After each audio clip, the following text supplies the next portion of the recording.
Yes, so we are so excited to have amazing individuals here to talk about the manosphere, right? And how is it affecting our boys and young men? And so I am going to invite Dr. Nelson into the space. Introduce yourself and let us know everything about you and what are you going to share with us in this space today. All right. Well, hello, everyone. I'm excited to be in community with all of you. I am Joseph Derek Nelson. I use he, him, his pronouns. I'm an associate professor of educational studies at Swarthmore College, where I'm also the inaugural chair of our newly established Black Studies Department. And I'm affiliated faculty with the Gender and Sexuality Studies program. Outside of Swarthmore, I'm the research director for SPARC at the University of Pennsylvania. SPARC is an acronym for the School Participatory Action Research Collaborative, and it's a network of 8 single-sex schools for boys that examines race and gender equity issues within K through 12 education, but within boys' schools context. So boys' education is near and dear to my kind of research and teaching and scholarship. So excited to be here with all of you. We are so excited to have you, Dr. Nelson. Jesse, where are you? Hi, Jesse. Look at that. Hello. Hey. Hi. So happy to be here. Yeah, I'm Jesse Mahler. I'm with Futures Without Violence. We're a national organization dedicated to ending and preventing many forms of violence, domestic violence, sexual violence. We work with healthcare systems and providers. We work with workplaces. We work in policy. And then my team is the public education campaigns and programs department, where we think about the social and the cultural norms and the gender norms and roles that contribute to violence. So that's where a lot of our work with boys and men's takes place. Uh, and I come from a youth organizing and youth leadership development background based out here in San Francisco and Oakland, California, but I'm originally from outside of Boston. So excited to be here. Welcome, Jesse.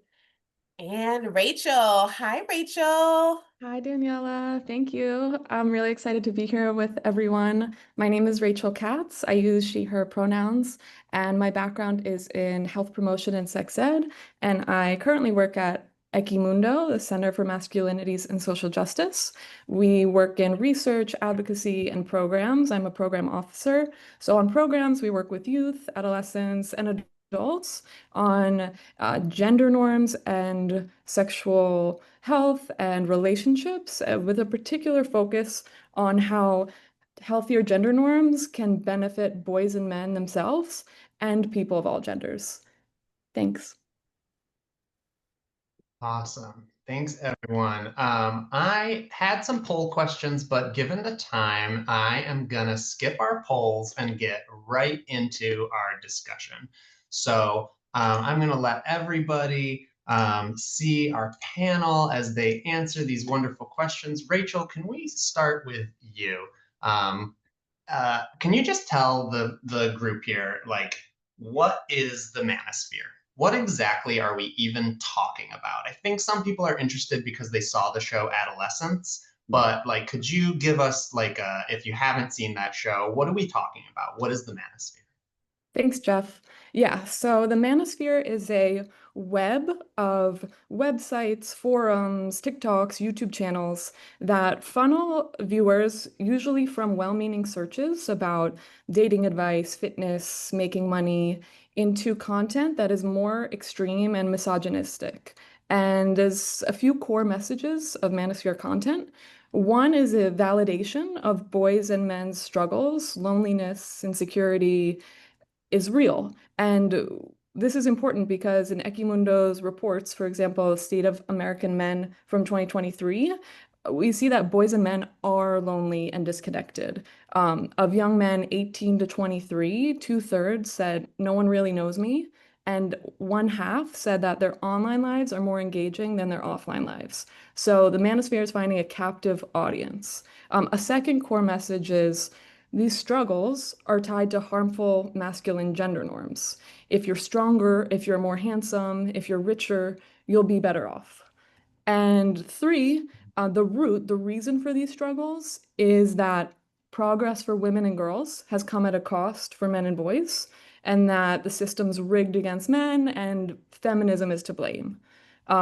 So you might have heard of some common content creators like Andrew Tate, Jordan Peterson, the Fresh and Fit podcast, the Whatever podcast. Some classic video titles you might see in the Manosphere are How to Test for High Quality Women or Misery to Mastery with Women and Money. And the topics, the content areas are often fitness, dating, wealth building, self-improvement, which overlap a lot with sex ed topics that we see, intimate relationships, communication, conflict negotiation, body image, bodily autonomy. But unfortunately, the messages of the manosphere are in direct opposition to the healthy relationships and communication that we promote. Um, and in terms of age range, we see that young boys are also exposed. There's a study from Vodafone that of boys 11 to 14 that 70% have been exposed to online content that promotes misogyny and other harmful norms. And about 60% were not looking for this. They were led to this through other searches, through algorithms. And so many boys aren't seeking this out but falling into it, like might have been the case if many people have seen Adolescence, the character in that show. And so it's important to remember that it's not just individual content creators in the manosphere, it's also algorithms that are amplifying this sensationalized content. They're profit driven, and there are coordinated gender disinformation campaigns amplifying this content. So even just a few days online can drastically increase your exposure to this content. There was a study from last year by UCL and University of Kent that after 5 days on TikTok, you experience a four-fold increase in the level of misogynistic content on just the general For You page. So that's a little bit to conclude. The Manosphere is this web of online content. It's blaming women and feminism for men's real struggles, and it's amplified through algorithms on the back end. Wow, thank you so much for that, Rachel. And Jesse, so what are your thoughts about how seeing that content can affect our young boys? Yeah.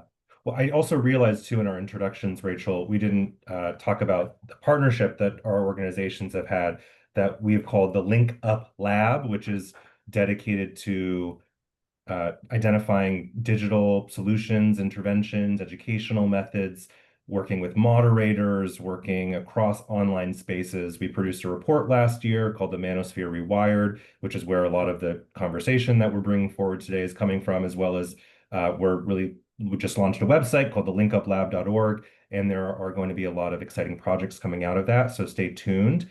I think that what's so tricky about the manosphere, and Rachel, you touched on it, is that there are grains of truth all throughout it. The grains of truth have to do with challenges that young men are experiencing related to belonging. They could be related to economic challenges. We know that men are graduating from college at a lower rate than women for the first time, I mean, looking many decades at this point. So you see these types of economic challenges, you think about, poverty, healthcare challenges across the United States. There are real challenges that young men are experiencing. And yet, I think what you touched on is that there's a misattribution of blame. There's a misattribution to say that you can find belonging through hypermasculinity. You can find belonging by adhering to these set of scripts and norms that if you haven't read Ekimundo's Man Box report, there are kind of 7 key pillars that I definitely suggest taking a look at because those have really informed the way that we educate about these topics. It says that uh, instead of blaming and looking at the economic inequalities in the United States, of looking at, exploitation of people, you're blaming the advancement of women, for example. So there's a misattribution taking place. And the reason that I think that that's so important in terms of the impact that it has on young men is that it's denying the opportunity for emotional regulation, skill building, emotional literacy skill building, empathy skill building, because it's stoking those feelings of rejection and feelings of anger as opposed to supporting young men and boys to develop this kind of well-rounded sense of how do I feel a sense of connection and purpose and belonging. And another statistic from one of Ekimundo's reports that I found so interesting is that men who adhere to those man box principles, beliefs, of hyper independence and of compulsory heterosexuality, five others, is that if you adhere to those, you'll feel more of a sense of purpose in life. But at the same time, which I always find that very striking, like, wow, like sense of purpose connected to those things. But at the same time, you men who adhere to those have higher rates of mental illness, have higher rates of addiction, have higher rates of car accidents. So you see all of these adverse health effects that are tied to also this sense of purpose and belonging. And so I think that, we'll get into more of how this is affecting our educational strategies to really emphasize a sense of purpose and belonging within our sex education, for example, or our violence prevention education. But the final thing I would say about one of the impacts that it has on young men is that it who is blamed impacts then who takes responsibility, or what should the actions be for a young man to take.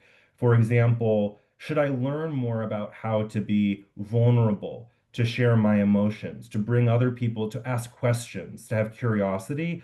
Or should I go troll on Reddit? Or should I go find an AI companion online? What are the outlets that I'm being directed towards that are actually nourishing those parts of young men that are looking for connection and skills, that feel like they're falling behind, that feel like their language is being policed in certain types of ways? So much more to say about how that impacts our educational methods, but I think that that piece is so important of like, who is blamed impact who is taking responsibility and what the actions young men should be seeking to take are. Yeah. Yeah, thank you for all that. And what you're saying, somebody had put in the chat, this is so fascinating. Someone had said they shared gym tips with young men at the gym, and then they come back with this revenge arc content that this person had not recommended. And he's confused because he sent them a tutorial for exercise, and they come back referencing videos spewing hate. And so I'm assuming teachers do that too. They say, okay, watch these videos, and then they come back with something else. So, Joseph, given all this content out there and what young men and boys are seeing, what is the role of schools in just supporting boys' healthy development? What role can the many people on our webinar who work in schools know? Yes, thank you, Jeff. And so in my introduction as well, I failed to mention my tie to Equimundo also, which is a fabulous, wonderful organization. I'm on their board, so it's nice to meet you, Rachel. And I'll start by sharing that my training is as a sociologist of education, and I study how schools can be what I call reimaginative and liberatory institutions for children and youth, particularly boys in preschool, elementary, and middle school context, and really trying to understand how these very race and gendered stereotypes influence their identity development within various school types. And I'd say to date, most of my research has been situated within single gender schools and classrooms for boys and other male identifying genders. And, in my research, I center how positive learning relationships between boys and their teachers as integral to boys' healthy development within schools. And, one of the dominant stereotypes that often get imposed upon boys is their own kind of that they're a-relational, that they're not interested in kind of being in relationship with others, which is in the service of a broader stereotype around independence and autonomy and being able to stand on their own 2 feet. And anyone who's worked with boys or young men know that that couldn't be further from the truth. And I'll share that I began my career in education as a first grade teacher on the north side of Milwaukee, Wisconsin, which is where I grew up. And it was nice to see, I think I saw one other person in the audience from Milwaukee. So shout out to Milwaukee. But yes, I began my career in education as a first grade teacher on the north side of Milwaukee, Wisconsin, in a mostly Black and working poor neighborhood. And, my principal at the time had asked the kindergarten teachers to identify boys that they thought could benefit, or to identify students more broadly at the time who could benefit from an early intervention around their academic performance or their behavior and conduct at school. And so, the list of students came back mostly Black and Latino boys. And, so much of what got them labeled at risk or in need of an early intervention is all of these stereotypes about boys that get perpetuated in television, news, media, and film. And, being a kind of clumsy new first year teacher, it was actually relationships with the boys that became a window into reimagining all these stereotypical written narratives that were shared with me about those boys. And so as a teacher educator now, I often, encourage my teachers to be intentional about building positive learning relationships with boys, because then those relationships become a window into boys' humanity, that they clearly begin to show you that there's so much more than, or the furthest thing from, all these kind of stereotypes and archetypes that get perpetuated about them. And so I think that there needs to be some intentionality brought to relationship building within schools between boys and their teachers that then, can facilitate their positive identity development. So they can see that, in fact, they have many of the same hopes and dreams and aspirations as all human beings come into the world with. And our schools should be another context, not another context that imposes a set of stereotypes on them, but one where they can explore and reflect and examine and experience the fullness of who they are, independent of a set of stereotypes. So I see schools' roles in building relationships as a window into schools being a place of possibility rather than another context where these stereotypes get imposed upon them. Wow, that's really great. Thank you so much for that, Joseph. And so I would love to know, we'll get back to schools in a second, but as a professional godmother and auntie extraordinaire, would love to know your thoughts about what is it that parents can do, our aunts, our uncles, what can family members do? I will share, I grew up in a very Caribbean home, right? And it was like the uncles and the dads talked to the boys. They corrected the boys, right? And the girls were reared in the home with the women. And so what can we do to disrupt the manosphere and to ensure that the values and the things that you all are talking about is instilled in our young men? Would love to know you all's thoughts about that.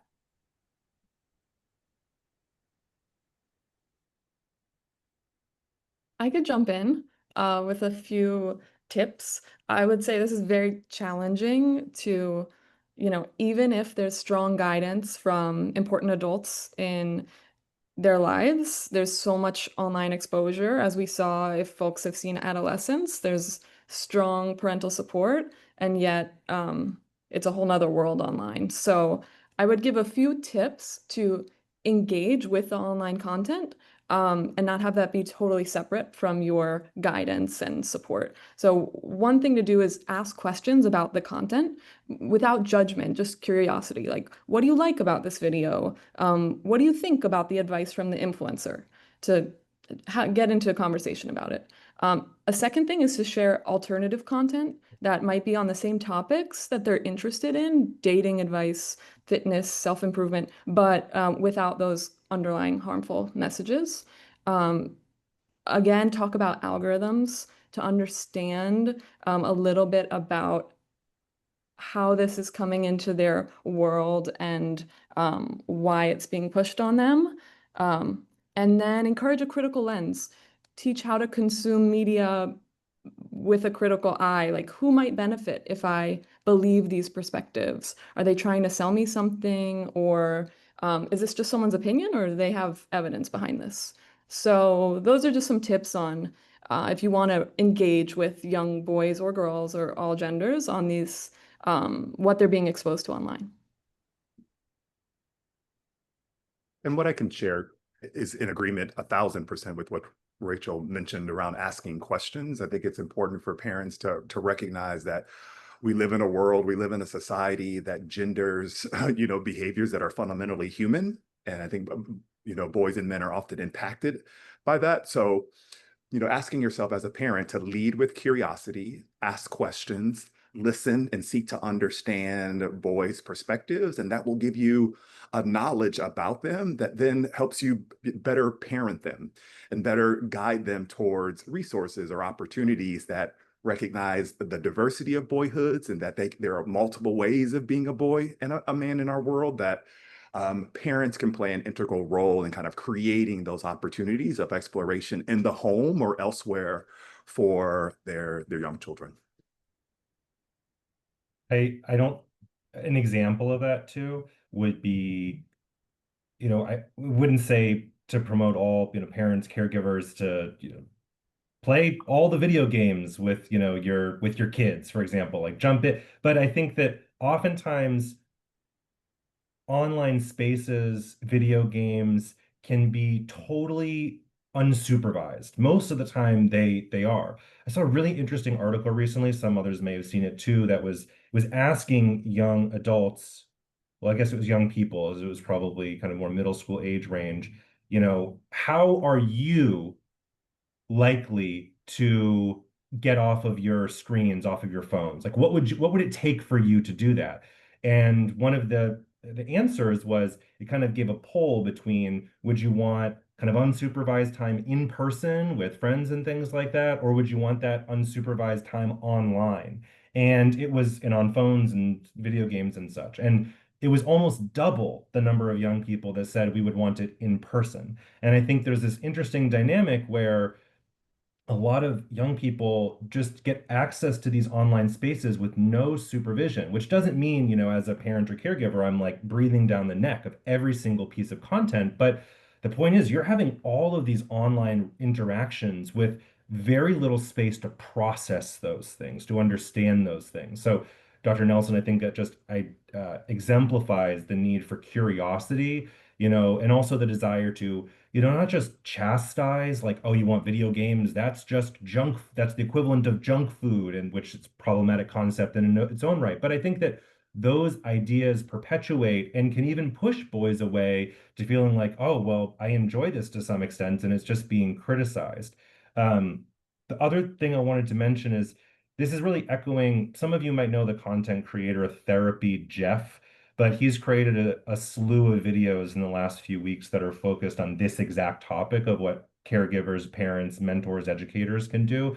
So I'd suggest taking a look at some of that content. And one of the things that he calls out in particular that I think is really apt is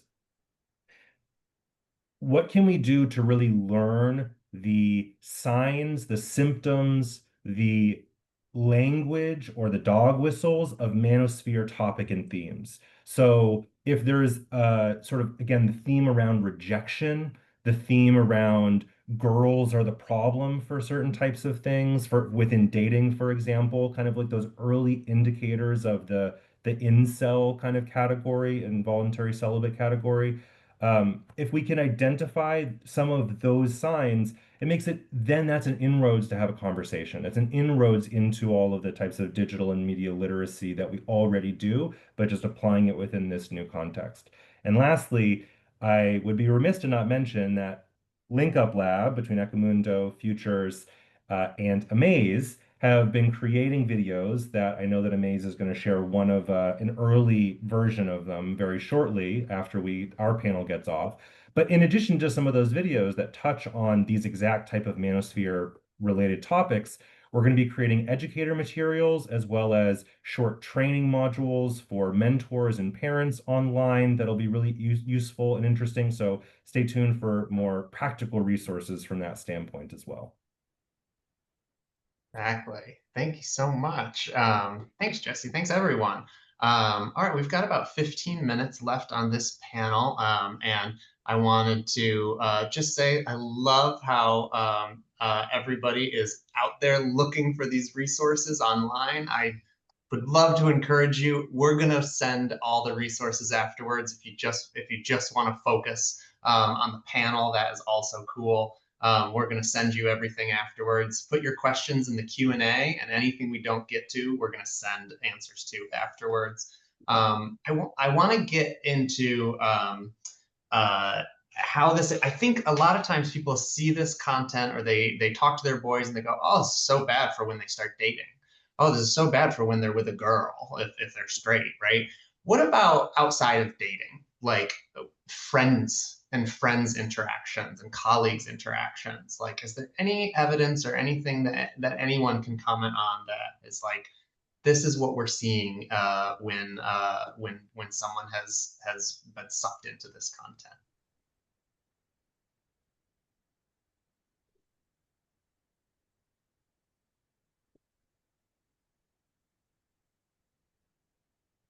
I could jump in. We all have comments, I'm sure. Yeah. Please, Jesse, you Rachel. want to start? Okay. No, please. Just briefly, some messages around friends or non-romantic relationships, especially between boys and men in this manosphere content, is promoting competition, like alpha, beta, other types of men, and a hierarchy that sort of discourages support, community, closeness. Um, and there's a normalization of teasing, joking, bullying to reinforce this that does have harmful effects on these relationships in real life. I'll just share that. And what I can share is from a kind of boys' development perspective around their relationships in, childhood and early adolescence. Their friendships are quite intimate and vulnerable, and they express, fears and hopes and aspirations, and they're quite connected. But as boys get older, they start to internalize these more rigid norms of masculinity and race and gender stereotypes that then turn their friendships into more activity based, more less connected, because there's a sense that their friendships will be seen as girly or gay in later stages of their development. So I offer that just as a window into boys have a humanity that they enter this world with, and it shows up in their friendships. And so I think our task as educators or as parents is to kind of be protective of those friendships, help the boys kind of see the world for what it is, a place that imposes a set of rigid stereotypes on boys and men, so they don't feel this pressure to kind of meet this archetype of what it means to be a man that, compromises parts of their identity. But in early boys' friendships, they're quite intimate and vulnerable and open. That it's, over time, they get introduced to these norms that they feel the need to internalize, and their friendships become less intimate or more disconnected. So what can we do to preserve the kind of intimate, connected relationships that they have in the earlier stages of their development? There's a wonderful book called Deep Secrets, Boys, Friendships, and the Crisis of Connection by Niobe Way, a developmental psychologist at NYU. And it's a wonderful window into early boys' friendships and how we can hold on to them. I don't know if there's anything that I would see as totally different from the norms and the policing amongst friends that has been the case for generations about, you can't be too feminine, you can't be too vulnerable, like kind of as boys age, some of those same types of boxes that you're kind of pushed and forced into. There are certainly new dynamics, but I think a lot of it is along the lines of exactly what both of my colleagues here shared. And I do think that going back to the humanity piece that Dr. Nelson mentioned, I think that boys feel caught between being, if you're too masculine, if you're too dominant, then if you speak your mind all the time, then you'll be canceled on one hand. So I think there's this perception, some of which is justified, that you can't just say whatever you want. And also, if I'm too dominant, controlling all these things, then I'll be canceled. But also, you're kind of taught that those are positive things to be as men, that again, you'll get belonging and purpose if you are those things. On the other hand, all the same stuff applies, that if you're too feminine, that if you're gay, that if you express your emotions, even if you're not gay, if you're bi, you'll get criticized, ostracized, bullied. You'll still get those things. So I think that those are competing sides of an equation that then young men are like, well, where do I find myself? And I think that that is what emphasizes the point I think about for the way that this might impact our education efforts, our school-based work, um, is to emphasize that sense of purpose, of kind of who do you want to be? What are the connections that you want to have to foster? what nourishes and what punishes. I think that getting into that type of, which is it's a bit deeper in some ways. I think about this from the standpoint, we come from a violence prevention education standpoint, where oftentimes things are very compliance focused or they're very definition focused.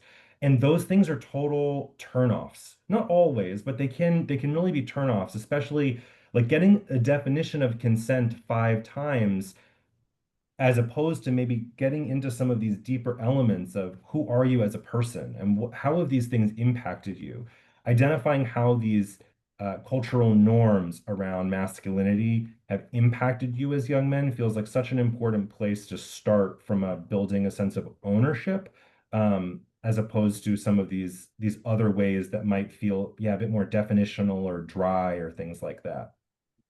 If I could just add one piece. I forgot to mention earlier that this content is also putting boys and girls in very different buckets, separate roles, and especially saying that girls and women are manipulative and untrustworthy. So it's not encouraging friendships among kids of all genders, which has lasting harmful effects. Oh, Rachel, what a perfect segue to our next question. So, the name of this conference is Boys Will Be Sex Educated. And as a professional who has trained health educators throughout the country, one of the things that oftentimes comes up with puberty education, human growth and development education is, should we separate by gender? And so, some people think it's beneficial. Other people, such as myself, don't think it's beneficial.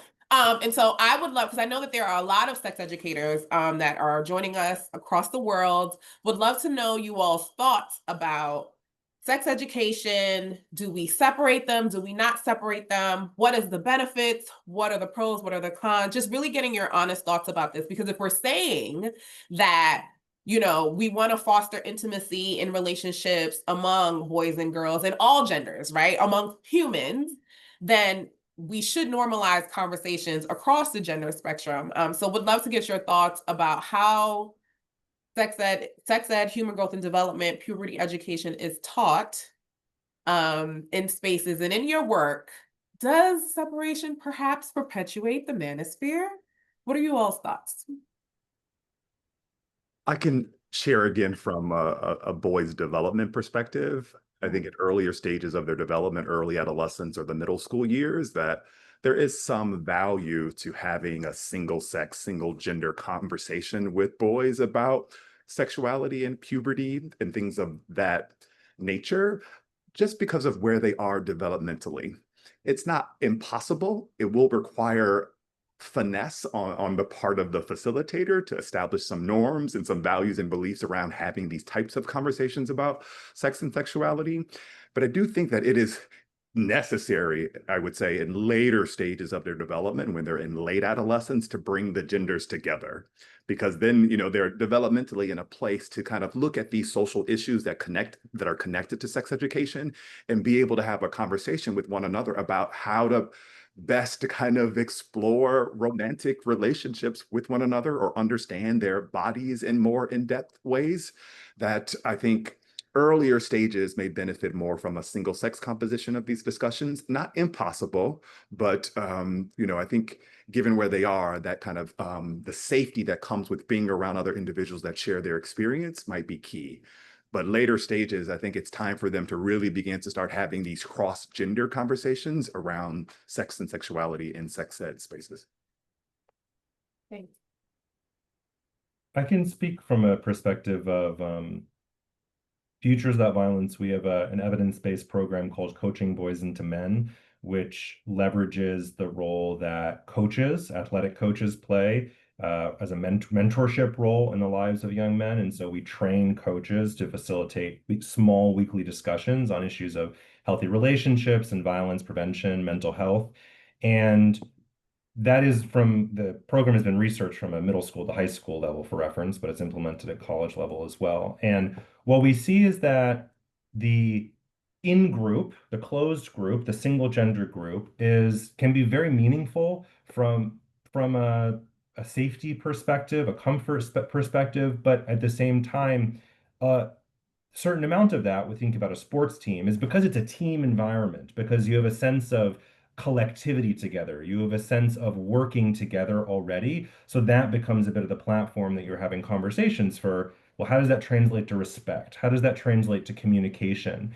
And we have seen the program, though, we have a counterpart program for, or we partner with a program called Athletes as Leaders, which is sort of a sister program. But we've seen instances of mixed gender implementation of the programs together as well. And it's can be incredibly impactful because you are then seeing the impacts of sharing across genders in the way you were just sharing, Dr. Nelson, from a what can I be, especially as young men, what can I be learning in particular from young women about issues of sexual harassment? It's no longer a theoretical, ambiguous thing when you have someone telling you, I hear this language, I've been treated like this in these types of ways. We found that to be so impactful. I will say, though, there's so much consideration for how to make sure that space is safe, the container is working effectively for that type of education.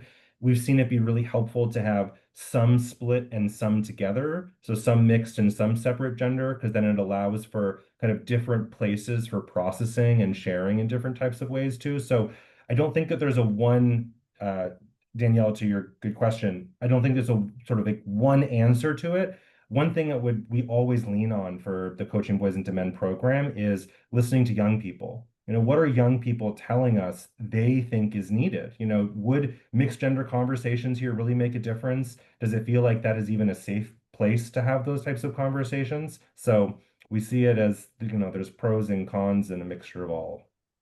Well, I would quickly add, echo Dr. Nelson's points and Jesse's. We also have programs that do some sessions within gender and other sessions across genders within the same program. But an important point is that it can be exclusionary to group in two genders. We know there's more genders, and so it's important to consider that when perhaps breaking up a group. Awesome. Thanks, everyone. So we are on our final question, and we have so many questions in the question box. So I'm going to experiment. I'm going to give you a couple topics I'm seeing, and folks maybe latch on to the one that speaks to you that you think you have an answer for. It's okay if we don't answer all of them. So one thing I'm seeing is the manosphere pushing people into religious spaces, or are religious spaces playing a role, good or bad, in what's going on in gender roles? I'm also seeing, we're talking about boys. Is this affecting girls? Is there a womanosphere? Is there a girlosphere out there? Or is the manosphere impacting girls themselves? And then, of course, we know there are more than that. So we've got non-binary folks, we've got gender expansive youth. People are talking about how can you separate gender when you have trans youth and gender expansive youth.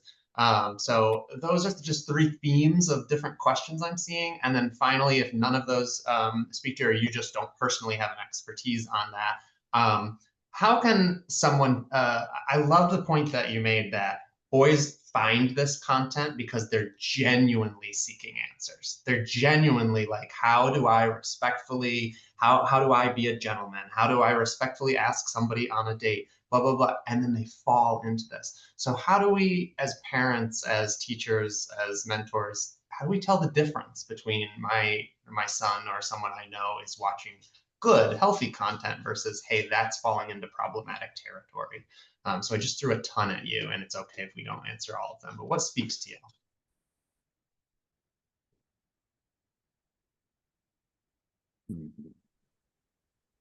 What speaks to you, Jesse, and then we'll popcorn. Well, they all speak, which is the issue. I'll take the I'm torn. I'll start by talking about the womanosphere question, which is such an interesting one. And the short answer is that yes, it totally does exist. It's different. But many people who are up on their social media are familiar with the idea of the trad wife and kind of trad wife TikTok, for example. That slant of women, well, and men promoting the idea and the image of women's roles are, in the home, child caring, ultra traditional, which again is interesting. That's not new. I mean, that trend, I was talking about this last night, like 50 years ago, thinking about around the women's liberation movement, there was a huge trend, a number of women who were advocating for the kind of traditional and rigid roles still. So it's sort of just the morphing of it over time into these new digital and online platforms. I think the thing about it that feels most interesting to me, that's also connected to the manosphere conversation, connected to the then how is that translating to our education conversation, is this isn't the only reason, but one tread or track pathway into that kind of trad wife perspective is and beliefs is that women have been asked to do it all, to work full time, to take care of the children in the home and caregiving environments. You're still not seeing gender kind of equitable labor and home labor, childcare labor. So you're being expected to make money, you're expected to go to school, you're expected to do childcare. And meanwhile, the cost of living is going up, economic inequality is rising. So you're seeing this, and it's kind of like, this is just too much. This is just kind of too much. What's the point of being a part of this rat race? And so having this kind of traditional and defined gender role, the kind of home taking situation, is desirable from that perspective. And it's just in a similar type of way, what is the action or the response or a potential misattribution to where harm and inequity is coming from? And I would argue that this is where a lot of our education needs to go, is identifying all of these economic systems. I mean, lack of, you know, I know at Camundo we've done some work together on this, universal childcare, universal healthcare, these things that could totally change the landscape of our health systems, our childcare systems, the way we teach about gender, the gender roles that young people see growing up are impacted by these broader political and economic systems. I think making that link is really important from an education standpoint. So, anyways, that's one very specific kind of track to follow down, but something I've been thinking a lot about recently. And I can share too where you started, Jeff, with, boys find themselves in the manosphere seeking answers to genuine questions that they have. And then through the logarithm or through the podcast host and their perspective that's maybe more traditionalist around gender relations, that they're entering the manosphere with genuine questions. And they find some level of community there because it gets access to information. But I think the task then becomes how to help boys more critically engage those online platforms, giving them sets of questions to be mindful of or considerations to be mindful of as they navigate these spaces. So then they oftentimes don't wholeheartedly agree with all of the kind of ideologies or messages that are being perpetuated in those spaces, but they find that there's no other alternative just yet. And how then can, schools, as an educator or, a professor of education, be one context that, gets them access to more, helpful information that, could help them make better choices about, their identity development as well as their relationships with girls and women in their lives and other genders. Awesome. Final thought, Rachel? Thanks, Jeff. Two quick things. One on non-binary folks. I would say that this content is reinforcing the strong binary. Men and women are totally different, and that's biologically driven. And so this challenges any genders outside of being a man or a woman. And all people are exposed to this content, not just boys. And then a last thought on how do you tell if something's problematic content? Your question at the end, I think, is challenging. Jesse mentioned a few things earlier of the tone and underlying messages of the content that usually starts off seemingly innocuous, but some things to look out for is us versus them framing, men against women. A second thing is hostile generalizations that like all women are this or all men are superior by nature.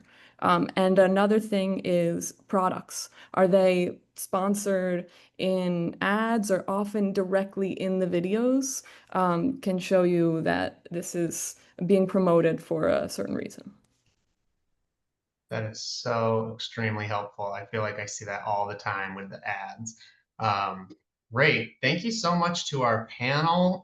You all have been amazing.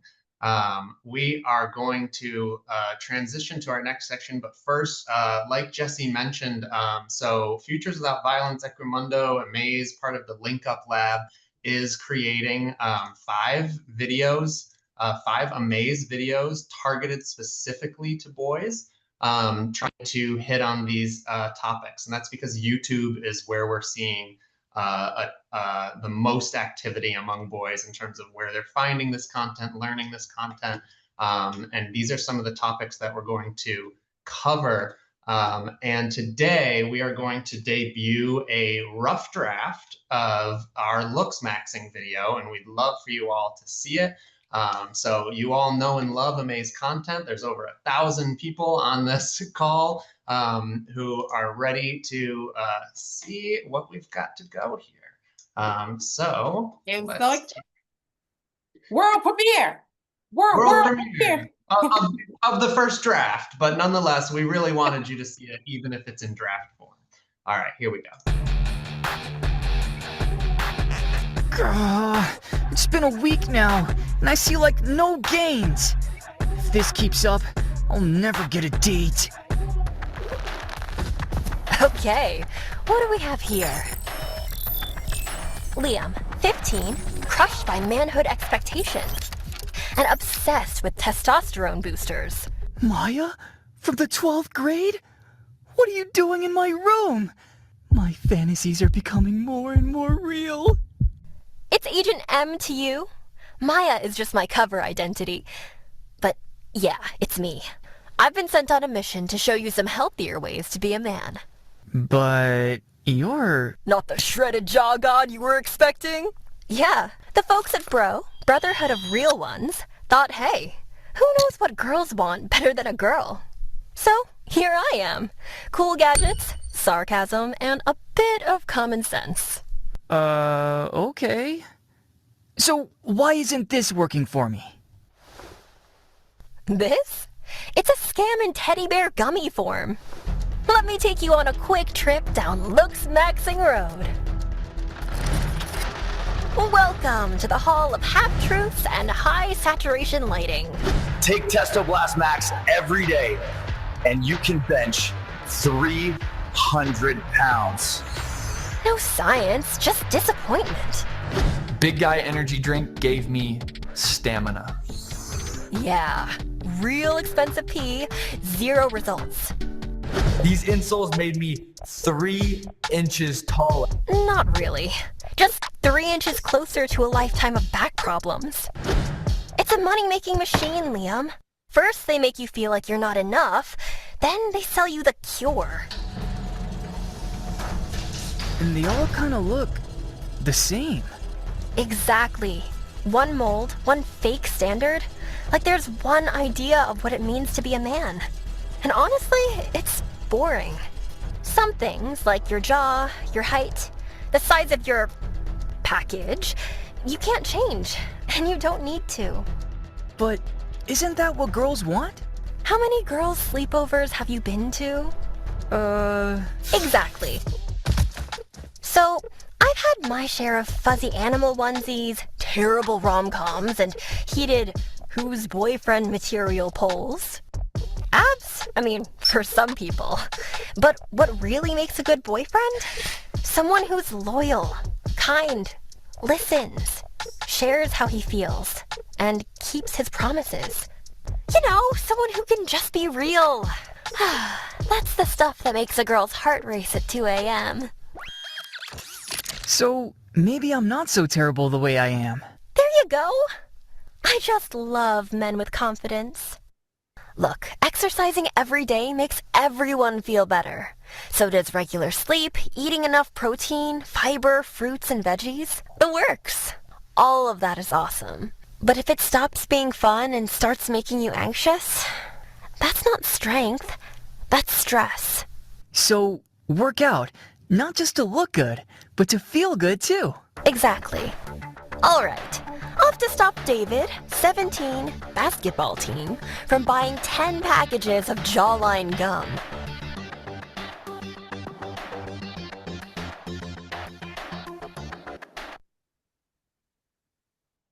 All right. Thank you so much, everybody. I love that so much. That's so good. Yes. Thank you, Jesse and Rachel and Andy, who's on the call, for all the work that you put into that video with me. And we're still massaging it and getting it right down to be perfect. But we're excited. That's the first of 5. Yeah, I'm excited for it to debut next month.